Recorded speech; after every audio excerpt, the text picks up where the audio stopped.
Hey, Ice, what you up to? Humans are weird. What? Well, I was doing some symbology research, particularly on color theory, and I came across some articles about how blue represents boys and pink represents girls. But I like blue. I mean cyan, but still. Oh, that's nonsense. Everyone knows pink is the go-to color to say, here I am. And on a more pro-tip level, if you want to own a room, go with magenta. The brighter, the better. At least that's my humble opinion. Humble? Really? Nope, couldn't keep a straight face. It also says that lots of flashy jewelry is just for girls. Okay, that's just heresy.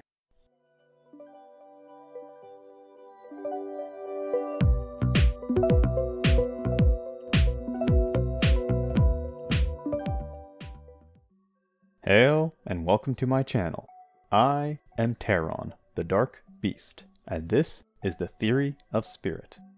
In this series of episodes, I explain the pantheon of universal god archetypes that I made to organize the major reoccurring themes of mythology and gods. Last time, we went over the primordial reality gods of time and space. So next, we will go into the reality gods of pattern and structure.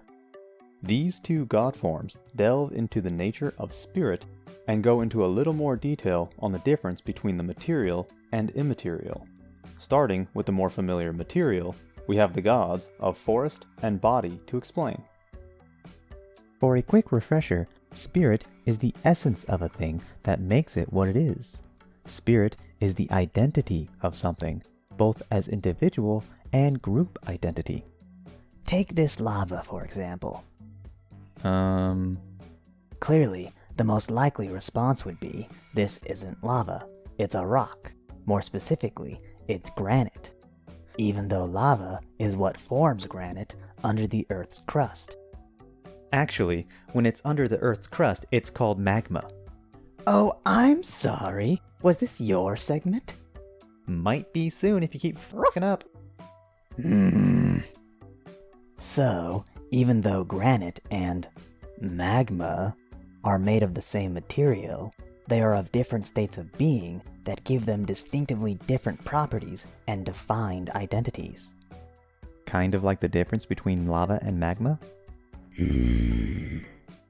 Anyways, the change in properties due to a change in structure can be pretty drastic. Let's look at diamond and graphite. Diamond is transparent, is an electrical insulator, and is one of the hardest materials around. Graphite, on the other hand, is opaque, is an electrical conductor, and is so soft you can break it up with your hands. These materials seem to be total opposites, though technically they are the exact same material since they are both purely comprised of carbon. The difference in identity is just the arrangement of their atomic structure. And seeing how all matter is made from the same elementary particles, primarily just 3 of them in regards to everyday life, arrangement of structure is a key component for the function of our reality. One of the best macro demonstrations of this principle is with metamaterials, substances arranged and shaped in ways that make them exhibit properties they don't normally have. It's a really cool subject to research. Now, to represent this variant in our pantheon, we followed the theme of time and space by altering god forms at the character level. So, this variant of physical structure results in the genetic sex of a god, thus distinguishing goddesses and god ends. However, this is far from a simple binary system. Even humans will have physical blends of male and female, and humans aren't the only living things in this world. Start looking at male seahorses that give birth, or snails that can switch between male and female reproductive roles, and the line between sexes can get very blurry. So, the structure variant is set up as a spectrum between male and female with a vague androgynous middle ground. After all, things like plants and fungi do things very differently. Fungus species can have anywhere between a dozen to... Wait, what? Am I reading this right? Over 20,000 sexes? How does that work? What kind are you? Have fun guessing. And so here we have the symbol for the structure god, the explanation of which will have to wait for a later video. One thing to note is that this variant doesn't have as much of an effect on symbology as the time or space gods. Across pantheons, most divine roles are pretty interchangeable between sexes. If you think of a sun god, perhaps god-ends like Ra or Apollo will come to mind. Or you may very well think of Amaterasu, the goddess or kami of the sun in Shinto. Or maybe even Sol, the sun goddess of Norse mythology. This variant is mainly cosmetic and just helps in character creation to make gods seem more human and relatable in stories.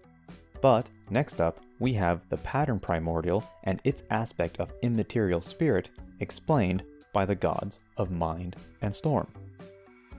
Like structure, pattern is identity, but instead of physical components, pattern is the arrangement of information, thoughts, and ideas. Also, like structure, pattern sets definitions for both groups and individuals. Let's say I forge a sword.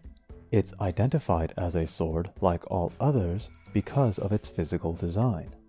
But then I give it a name, Excalibur. Now it has an individual identity.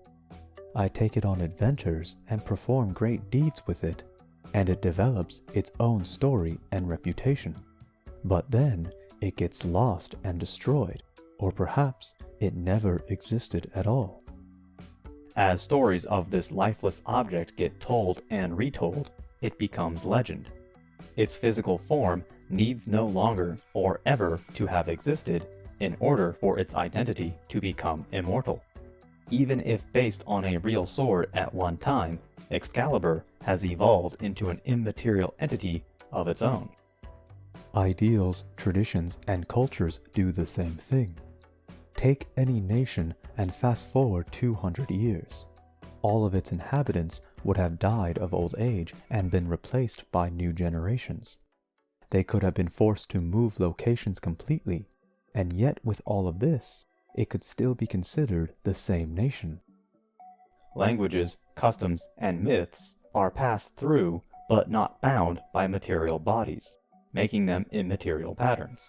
Patterns that can, of course, evolve based on opinions and perspectives of certain people. And these opinions can be quite different from culture to culture, especially when it comes to fantasy and myth. There's a good portion of people who would intuitively see the ocean as having a feminine energy and think of a goddess. But there are others who would immediately think of the Greek godin Poseidon instead. Even the earth, which is so often depicted as a goddess for its mother-like life-nurturing properties, is instead represented by the male godin Geb in Egyptian mythology. For a more down-to-earth example, high-heeled shoes are synonymous with modern female fashion. Did he just try to make a joke? I think he just made a joke. However, high-heeled shoes were originally made for Persian cavalry, to help their feet stay in the stirrups of their saddles. Even our modern gender association of color was not always as it is now. Up until the 1940s, pink was seen as the natural color for boys, and blue or cyan for girls. So, while the structure god causes variation of physical sex, the pattern god causes variation of mental gender, or pattern of behavior and mental state, roughly categorized on a spectrum from masculine to feminine, with neutrality in the center. Now, immaterial personality can clearly have identifiably different effects on a single type of god, but masculine and feminine definitions are too opinion-based at this current time. For now, this variant of immaterial identity applies to gods in a way the culture or writer of a particular myth or story sees it at that time. Kind of a choose-your-own-adventure of character building. Wrapping up today, here is the symbol for the pattern god. Of all the symbols, if I tried to give you hints on this one's inspirations, it would probably just make it more confusing. A disagreement with alchemy is involved. So for now, we'll just be moving on to our next video for the reality gods of energy and matter, and the extra 7th reality god connected to the ether. Stay tuned for more. Be sure to like, comment, subscribe, and share if you enjoyed. Here's my Patreon if you'd like to make a donation to my channel. Every bit helps me to keep creating content and is greatly appreciated.